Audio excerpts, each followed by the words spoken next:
Good morning students. आज हम start करेंगे क्लास 10th का chapter number 1 chemical reaction and equation. So what is chemical reaction? Chemical reaction क्या होते हैं? तो ये एक या एक से ज़्यादा सब्सटेंसेस मिलकर क्या करते हैं, नया सब्सटेंस बनाते हैं। मीन्स ट्रांसफॉर्मेशन करता है one set of chemical substances to another.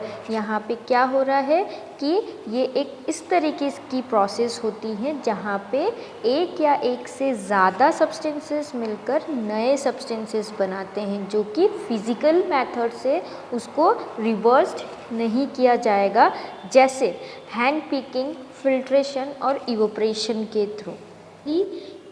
Chemical reaction में क्या चेंजेस होती हैं? इलेक्ट्रॉन्स के पोजीशन जो होते हैं, जो एटम्स के बीच में केमिकल बॉन्ड्स होती हैं, वहाँ पे इलेक्ट्रॉन के पोजीशन में चेंजेस करती हैं।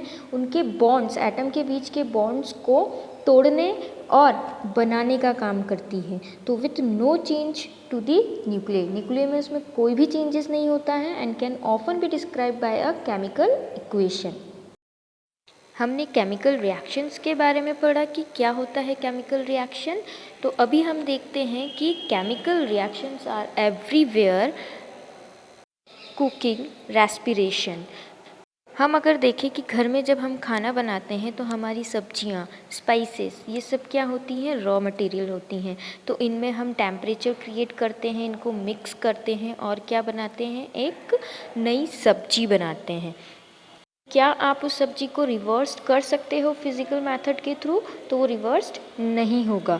तो अगर हम देखें कि जो केमिकल रिएक्शंस होते हैं वो हमारे चारों तरफ होते हैं, आर एवरीवेयर। जस्ट कुकिंग की बात मैंने अभी बताई आपको कि किस तरीके की प्रोसेस होती है कुकिंग की। Now respiration. तो जब हम रेस्पायर करते हैं तो क्या करते हैं कि ऑक्सीजन हम इनहेल करते हैं और कार्बन डाइऑक्साइड को हम क्या करते हैं? रिमूव करते हैं। अगर हम बायोलॉजी में पढ़ते हैं कि जब रेस्पिरेशन होता है, जब हम ऑक्सीजन को इनहेल करते हैं, वो ऑक्सीजन ब्लड के थ्रू हमारे ऑल ओवर बॉडी के सेल्स तक जाते हैं और वहाँ पे जो प्रेजेंट न्यूट्रिएंट्स होते हैं उनको ब्रेक डाउन करते हैं और किस में कन्वर्ट करते हैं? फूड में कन्वर्ट करते हैं। क्लियर? क्या होता है कि फूड प्रिपेयर होता है और ऑक्सीजन से हमारे बॉडी के सेल्स में एनर्जी बनती है और वेस्ट मटेरियल में क्या निकलता है? कार्बन डाइऑक्साइड निकलता है, जो कि हम एक्सहेल करते हैं। तो ये जो प्रोसेस होती है ये भी केमिकल रिएक्शन के थ्रू ही होती है। Clear? Chemical reaction. Next, rusting. Rusting क्या होता है कि जब हमारा मेटल मॉइस्चर और ऑक्सीजन के साथ रिएक्ट करता है तो वहाँ पे क्या बनाता है? रस्टिंग बनाता है। मतलब अगर हम देखें कि जैसे कि अगर हम बात करें कि बारिश के मौसम में कोई आयरन, बारिश के मौसम में जब कोई आयरन का तवा हो, उसमें क्या होता है? आप देखोगे कि एक लेयर जमती है, उसमें रस्ट की एक लेयर जमती है। तो वो जो लेयर है वो किस तरीके से जमती है? आयरन हमारा क्या है? मेटल। अब मेटल में जब ह्यूमिडिटी में क्या होता है? मॉइस्चर और एयर दोनों के रिएक्शन किसके साथ होते हैं? आयरन के साथ होते हैं। तो वहाँ पे क्या फॉर्म हो रहा है? रस्टिंग। क्या बन रहा है वहाँ पे? रस्ट। और उस प्रोसेस को हम बोल रहे हैं रस्टिंग। तो ये एक प्रोसेस होती है केमिकल रिएक्शन की। Next, formation of curd. घर में हम दही जमाते हैं, ठीक है, तो वो भी क्या है? केमिकल रिएक्शन होता है। क्लियर? दूध में हम क्या करते हैं? लेमन डालते हैं या कोई भी खटाई हम उसमें डालते हैं तो वो दूध फट के क्या बनता है? कर्ड। तो ये क्या है? एक प्रोसेस होती है, क्योंकि दही में क्या प्रेजेंट होता है? Lactic acid. प्रोसेस होती है, क्या होती है? Chemical reaction. Clear?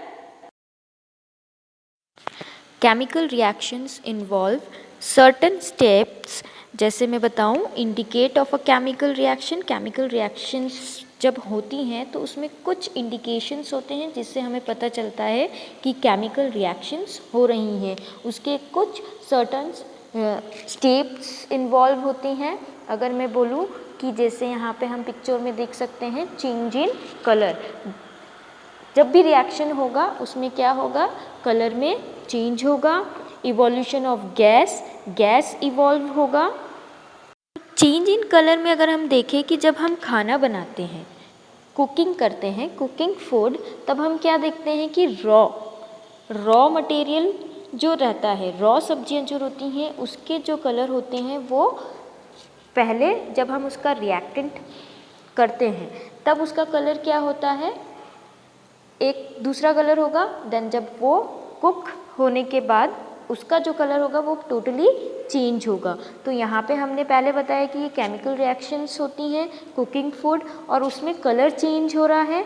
Evolution of gas, जब हम कोई लकड़ियाँ जलाते हैं, ठीक है, जब हम चूल्हे में खाना बनाते हैं तो लकड़ियाँ जलाते हैं तो उसमें से क्या निकलता है, गैस इवॉल्व होती है, कार्बन डाइऑक्साइड गैस निकलती हैं। अगर मैं बात करूँ कि जब हम वाटर को गर्म करते हैं तो उसमें से जो गैस है हाइड्रोजन H2O जो है वो किस फॉर्म में इवॉल्व होती है, गैसियस फॉर्म में इवॉल्व होती है, ठीक है। Then next, change in temperature, formation of precipitation. Change in temperature में क्या होगा कि जब हम पर्टिकुलर किसी रिएक्शन को रिएक्ट करवाते हैं तो वहाँ पे क्या होता है, टेम्परेचर कहीं कहीं इंक्रीज़ होता है, कहीं कहीं टेम्परेचर डाउन भी होता है, तो वो टेम्परेचर में चेंज होना। देन फॉर्मेशन ऑफ प्रेसिपिटेशन, जब हम दो रिएक्टेंट को आपस में रिएक्ट करवाते हैं वहाँ पे जो प्रोडक्ट बनता है वो प्रोडक्ट सॉलिड फॉर्म में बनता है, उसी को हम प्रेसिपिटेशन कहते हैं।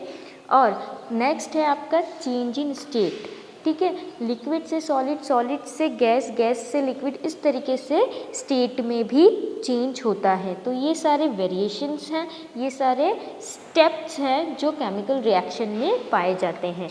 तो क्या होता है, chemical reactions involve certain steps like change in colour, change in temperature, formation of precipitation, change in state, evolution of gas, etcetera. Many chemical reactions are occur in our life like photosynthesis, digestion of food, rusting of iron, burning of candle, formation of honey. कुछ ऐसे chemical reactions जो होते हैं हमारे daily life में देखे जाते हैं, जैसे अभी मैंने आपको बताया है photosynthesis, digestion of food, rusting of iron, burning of candle, formation of honey, ये सारी चीज़ें ही क्या होती हैं, केमिकल रिएक्शंस होती हैं। तो आपको समझ में आया कि केमिकल रिएक्शंस क्या होती हैं। केमिकल रिएक्शंस के बारे में अभी तक मैंने जितनी भी चीज़ें बताई हैं उसमें एक चीज़ मैंने आपको रिपीट किया होगा कि जब हम रिएक्टेंट को रिएक्ट करवाते हैं, ठीक है, तो जब हम रिएक्शन लिखते हैं जिससे हम रिएक्शन करवाते हैं, जिससे रिएक्शन होता है उसको हम क्या कहते हैं, reactant.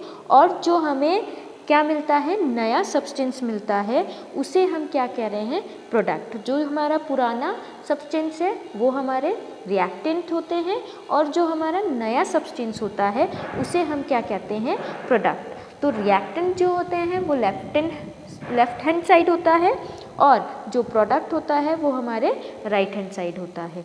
Clear that? Reactants those who react to produced some product, ठीक है, product which is produced due to the reaction. Clear? Chemical reaction को हम एक्टिविटी के थ्रू समझते हैं कि when a magnesium metal ribbon is burned in air it gives us magnesium oxide. तो यहाँ पे हमें क्या समझ में आ रहा है कि जब मैग्नीशियम रिबन जो है वो एयर की प्रेजेंस में हम उसको बर्न करते हैं तो वो हमें क्या देता है, मैग्नीशियम ऑक्साइड। तो यहाँ पे मैग्नीशियम रिबन क्या हो गया, मेटल। मैग्नीशियम क्या होता है, मेटल होता है। तो जब मैग्नीशियम रिबन एयर की प्रेजेंस में बर्न होता है, मतलब यहाँ पे मैग्नीशियम जो है किसके साथ रिएक्ट कर रहा है, ऑक्सीजन के साथ। किसके साथ, ऑक्सीजन के साथ रिएक्ट कर रहा है और प्रोडक्ट हमें क्या दे रहा है, मैग्नीशियम ऑक्साइड। क्या बना रहा है, मैग्नीशियम ऑक्साइड बना रहा है। तो यहाँ पे रिएक्टेंट क्या हो गई, मैग्नीशियम प्लस ऑक्सीजन और प्रोडक्ट क्या हो गया, मैग्नीशियम ऑक्साइड। तो ये एक केमिकल रिएक्शन भी हो गया। क्लियर? Chemical equation. अब हम केमिकल इक्वेशन देखते हैं। तो अ chemical reaction can be represented by chemical equation. It involves uses of symbols of substances, of reactants, products, catalyst with then physical states like S for solid, L for liquid, G for gas, AQ for aqueous। Clear. यहाँ पे जो हम state, solid, liquid, gas और aqueous के लिए जो भी symbol use करेंगे वो स्मॉल लेटर में होगा। क्लियर। तो यहाँ पे केमिकल रिएक्शंस क्या होती हैं? केमिकल रिएक्शन जो है अभी हमने पढ़ा केमिकल रिएक्शन क्या होता है, अब हम पढ़ रहे हैं केमिकल इक्वेशन। तो केमिकल इक्वेशन क्या होता है कि केमिकल रिएक्शन को सिंबॉलिक फॉर्म में क्या करना है, आपको रिप्रेजेंट करना। सिंबॉलिक फॉर्म में रिप्रेजेंटेशन किसका? केमिकल रिएक्शन का, उसी को हम केमिकल इक्वेशन कहते हैं। जैसे हम मैथमेटिक्स में इक्वेशन करते हैं, प्लस माइनस मल्टीप्लाई ये सब हम करते हैं ना, वैसे ही हम केमिकल इक्वेशन में भी केमिकल रिएक्शन को सिंबॉलिक फॉर्म में रिप्रेजेंट करते हैं। क्लियर। तो यहाँ पे क्या बोला जा रहा है कि जितने भी केमिकल रिएक्शन में जो भी पार्टिसिपेंट होते हैं, क्लियर, उनको हम किस फॉर्म में? सिंबल फॉर्म यूज़ करते हैं। उनका जो सब्सटेंसेस ऑफ रिएक्टेंट और प्रोडक्ट होगा, कैटलिस्ट होगा, इनका हम सिंबल्स यूज़ करेंगे, और जो भी उसके फिजिकल स्टेट होंगे उसको हम जैसे अभी मैंने आपको बताया था, सॉलिड के लिए S, लिक्विड के लिए स्मॉल l, गैस के लिए स्मॉल g, एक्वस के लिए स्मॉल aq। क्लियर।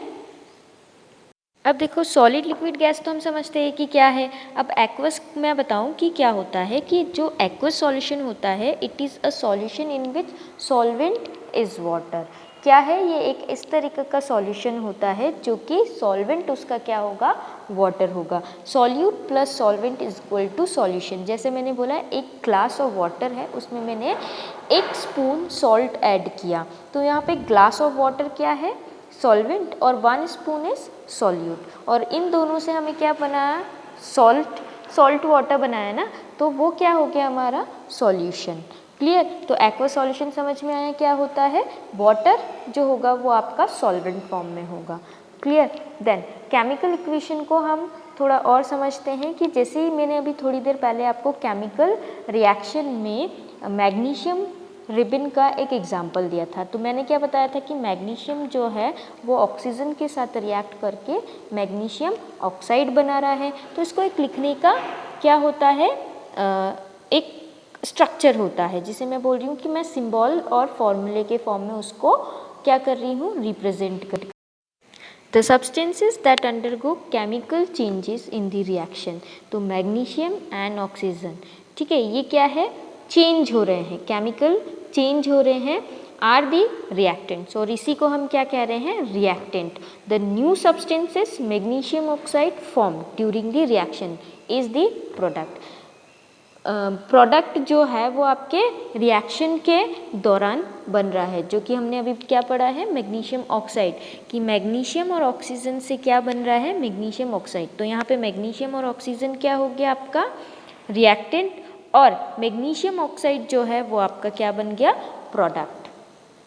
इस तरीके से जब हम इसको शो करते हैं या लिखते हैं तो ये वर्ड इक्वेशन में आ जाता है। क्लियर। वर्ड इक्वेशन, तो वर्ड इक्वेशन क्या है? Equation shows change of reactants to product through an arrow placed between them. Word equation क्या हो गया? इक्वेशन को किस तरीके से हम बता रहे हैं कि रिएक्टेंट जो है वो प्रोडक्ट में चेंज हो गया, उसको किस तरीके से शो कर रहे हैं हम? एरो, उनके बीच में क्या लगा रहे हैं? एरो लगाते हैं। ठीक है, तो equation shows change of reactant to product through an arrow placed between them. The reactants are written on the left hand side, जो कि मैंने आपको पहले ही बताया था कि जो reactant है वो left hand side में लिखा जाता है with a plus sign between them। जितने भी reactant हम यूज़ कर रहे हैं 1, 2, 3, जितने भी reactant हम यूज़ कर रहे हैं, तो more than 2 अगर हम यूज़ कर रहे हैं या more than 1 हम यूज़ कर रहे हैं, तो उनके बीच में reactant के बीच में क्या आएगा? प्लस का साइन आएगा। Clear. Then similarly products are written on the right, जो प्रोडक्ट है वो राइट में लिखा जाता है। क्लियर। और अगर प्रोडक्ट एक से ज़्यादा आ रहा है तो भी उनके बीच में क्या साइन अलाउ करेंगे? प्लस का साइन, और वो राइट हैंड साइड लिखा जाता है। प्रोडक्ट को कहाँ लिखा जाता है? Right hand side. तो products are written on the right hand side RHS with a plus sign between them. The arrowhead points towards the product and choose the direction of the reaction. जो arrow का head होगा वो product की तरफ होगा, जिससे क्या बताया जाएगा कि रिएक्शन का डायरेक्शन कहाँ पे जा रहा है। तो रिएक्शन का डायरेक्शन किसकी तरफ जाता है? प्रोडक्ट की तरफ जाता है। तो ये क्या हो गया? Word equation. अभी तक हमने वर्ड इक्वेशन देखा है, अब नेक्स्ट हम स्केलेटल इक्वेशन देखते हैं। तो स्केलेटल इक्वेशन क्या होती हैं? ऐसी इक्वेशन जो कि क्या शो करती हैं? रिएक्टेंट और प्रोडक्ट जो बनती हैं या बन रहे हैं रिएक्शन में, वो क्या होगी? बैलेंस नहीं होगी, उनके बीच में कोई बैलेंस नहीं होगा। रिएक्टेंट और प्रोडक्ट के बीच में कोई भी बैलेंस नहीं होगा। जैसे एग्जांपल आपको दे रखा है, आप देख सकते हैं Mg+O2, प्रोडक्ट में क्या है? MgO। तो यहाँ पे ऑक्सीजन 2 है बट प्रोडक्ट में 1 है, तो दोनों के बीच में इक्वेशन बैलेंस नहीं है। अगर नेक्स्ट देखें H+O = H2O, तो यहाँ पे हाइड्रोजन 1 है, प्रोडक्ट साइड में हाइड्रोजन 2 है, तो रिएक्टेंट साइड में 1 है, प्रोडक्ट साइड में 2 है। तो ये क्या हो गई? इक्वेशन दोनों के बीच में, प्रोडक्ट और रिएक्टेंट के बीच में बैलेंस्ड इक्वेशन नहीं है। क्लियर? तो it is also known as unbalanced equation. इसको हम अनबैलेंस्ड इक्वेशन भी कहते हैं। नेक्स्ट हम देखते हैं कि equation, balancing of equation. Clear? Equation को बैलेंस क्यों करना पड़ता है? तो आपने 9th में पढ़ा होगा law of conservation of mass. तो matter can neither be created nor can be destroyed in a chemical reaction. Chemical reaction में जो मैटर होता है, आप उसको ना तो क्रिएट कर सकते हो और ना ही डिस्ट्रॉय कर सकते हो। सो matter can neither be created nor can be destroyed in a chemical reaction। तो लॉ ऑफ कंजर्वेशन ऑफ मास में हम क्या देखते हैं कि जो मैटर होता है, क्लियर, उसका जो मास होगा उसको आप ना तो क्रिएट कर सकोगे और ना ही डिस्ट्रॉय कर सकते हो केमिकल रिएक्शन में। तो पर्टिकुलर जो रिएक्टेंट हम जितना लेंगे उतना ही हमारा प्रोडक्ट भी होगा। इसीलिए अभी जो हमने अनबैलेंस्ड इक्वेशन जो हमने देखा था कि उसमें इक्वेशन क्या था? अनबैलेंस था। तो इसीलिए हमें केमिकल रिएक्शन को बैलेंस करना बहुत ज़रूरी होता है। तो जो हमारा रिएक्टेंट, जितना हम रिएक्टेंट लेंगे उतना ही प्रोडक्ट भी लेंगे। क्लियर? तो इसीलिए इक्वेशन को बैलेंस करना ज़रूरी होता है। तो हम इक्वेशन को बैलेंस किस तरीके से कर सकते हैं? तो हमारी बुक में दे रखा है कि हम इक्वेशन को किस तरीके से बैलेंस कर सकते हैं कि उसको पहले टेबल बनाएंगे। तो जितने नंबर ऑफ एलिमेंट्स हम ले रहे हैं, तो अगर रिएक्शन अगर हम देख सकते हैं तो zinc plus H2SO4 zinc sulphate और H2 गैस हमें दे रहा है। तो यहाँ पे क्या क्या हमने एलिमेंट्स या क्या क्या हमने सब्सटेंस यहाँ पे लिया है? तो जिंक लिया है। कौन कौन से एलिमेंट हमने यूज़ किए उसके लिए हमें एक टेबल बनाना है। Element, number of atoms in reactant, number of atoms in product. Clear? तो जितने एलिमेंट्स हमने लिए हैं वो एक साइड में एलिमेंट के नीचे लिखना है, जितने नंबर ऑफ एटम्स रिएक्टेंट में प्रेजेंट है उतने आपको उसके नीचे लिखना है, और नंबर ऑफ प्रोडक्ट में जितने एटम्स प्रेजेंट है उतने आपको प्रोडक्ट के नीचे लिखना है। क्लियर? देन अब यहाँ पे हम देख सकते हैं कि जिंक जो है, number of atoms in reactant, reactant में कितने एटम है? 1, तो वो रिएक्टेंट में भी 1 है, प्रोडक्ट में भी 1 है। हाइड्रोजन रिएक्टेंट साइड में 2 और प्रोडक्ट साइड में 2। सल्फर, सल्फर आपका क्या है? रिएक्टेंट में 1, प्रोडक्ट में भी 1। अब यहाँ पे हम ऑक्सीजन में आते हैं, तो रिएक्टेंट 4 और प्रोडक्ट भी 4। तो यहाँ पे ये हमारा जो इक्वेशन है क्या है? बैलेंस है। दोनों ही साइड क्या है? बैलेंस्ड इक्वेशन है। तो अब इसको हम बैलेंस करने की जो नेक्स्ट एग्जांपल लेते हैं हम उसको हम बैलेंस करेंगे। ठीक है? उसकी भी कुछ स्टेप्स होती हैं। ठीक है? तो let us try to balance the following equation. तो Fe + H2O Fe3O4 + H2। तो यहाँ पे इक्वेशन को बैलेंस कैसे करेंगे? फर्स्ट स्टेप क्या है? आपको क्या करना है? To balance a chemical equation. Equation को बैलेंस करने के लिए सबसे पहले first draw boxes around each formula. जितने भी फॉर्मूले दे रखे उनमें आपको बॉक्स को ड्रॉ करना है, ठीक है। Do not change anything inside the boxes while balancing the equation. जब हम इक्वेशन को बैलेंस करेंगे तब बॉक्स के अंदर आपको कुछ भी चेंजेस नहीं करनी है। सेकेंड स्टेप में हम क्या देख रहे हैं, list the number of atoms of different elements present in the unbalanced equation. जो हमारे पास अनबैलेंस्ड इक्वेशन है उनकी लिस्ट बनानी है, जो कि मैंने अभी आपको बताया था टेबल बनानी है। तो element, number of atoms in reactant, number of atoms in product. तो जितने एलिमेंट्स आपके यूज हो रहे हैं रिएक्शन में उतने आपको एलिमेंट के नीचे लिखना है।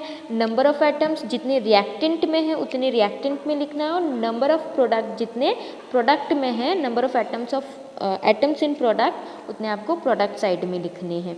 थर्ड स्टेप इसमें क्या है, it is often convenient to start balancing with the compound that contains the maximum number of atoms, it may be a reactant और अ प्रोडक्ट, ठीक है। सबसे पहले हमें बैलेंस करने से पहले हमको क्या बैलेंस स्टार्ट इक्वेशन को बैलेंसिंग करने के लिए सबसे पहले हम क्या लेंगे, मैक्सिमम नंबर ऑफ एटम्स, मतलब जो कंपाउंड सबसे ज़्यादा नंबर ऑफ एटम कंटेन कर रहा है उसको सबसे पहले लेंगे, ठीक है।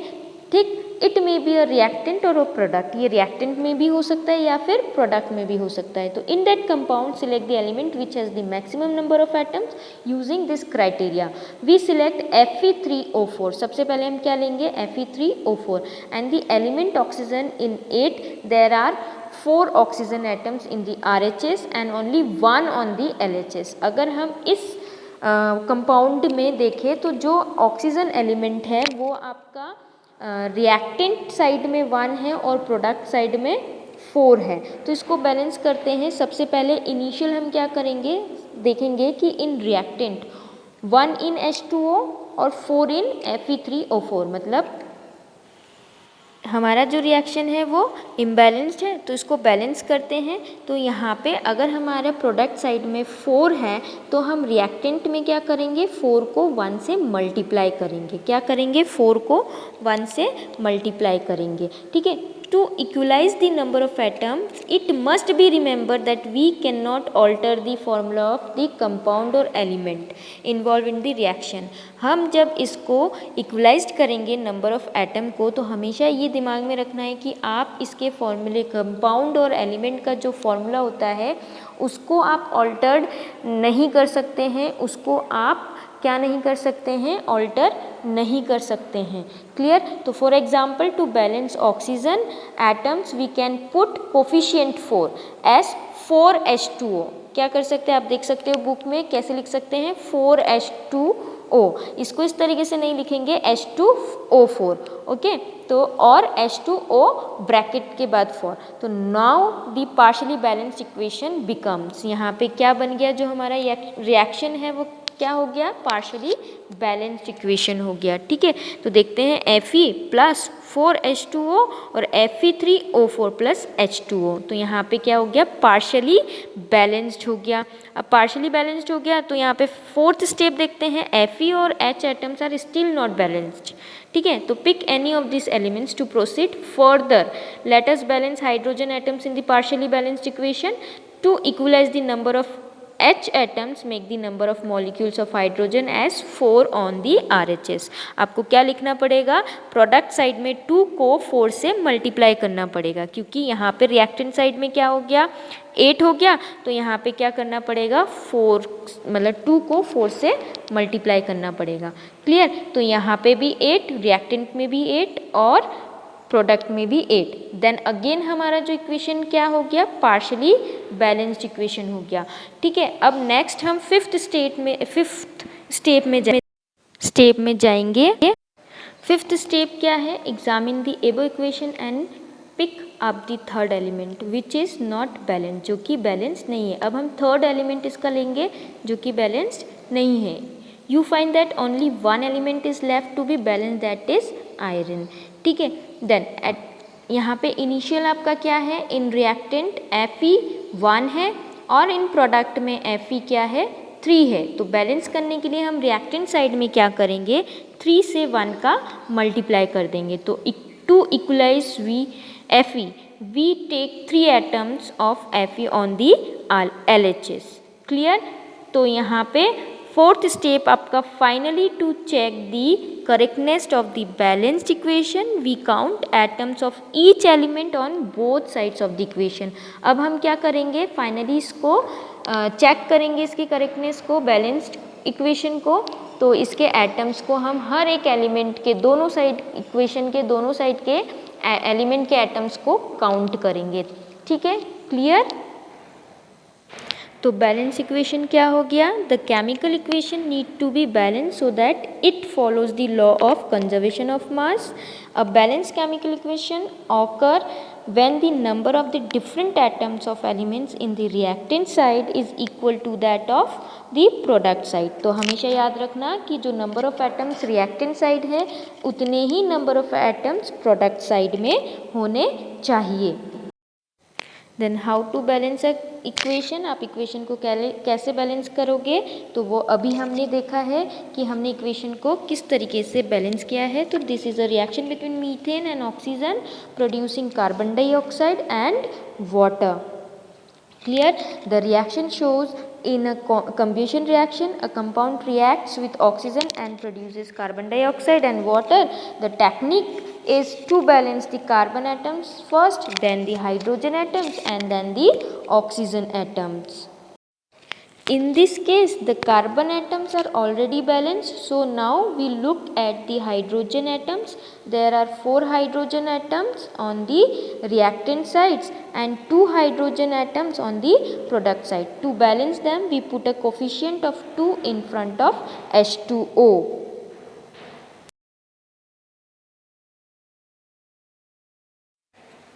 The hydrogen atoms are now balanced due to coefficient 2 in front of H2O.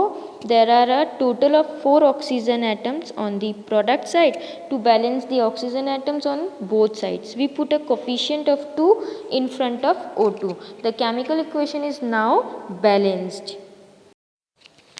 Writing symbols of physical state, आप इसको फिजिकल स्टेट में कैसे लिखेंगे, जो कि मैंने आपको पहले भी इसको आपको बता दिया था कि किस तरीके से आप फिजिकल स्टेट में केमिकल इक्वेशंस को लिखेंगे। क्लियर, तो आप एक बार और देख लीजिए इसको। नाउ इसके कुछ एग्जाम्पल्स दे रखे हैं, आप इन एग्जाम्पल्स को नोट डाउन करना। ठीक है, और बुक में कुछ क्वेश्चंस दे रखे हैं आपको बैलेंस करने के लिए इक्वेशंस, उनको बैलेंस करना। Okay, thank you.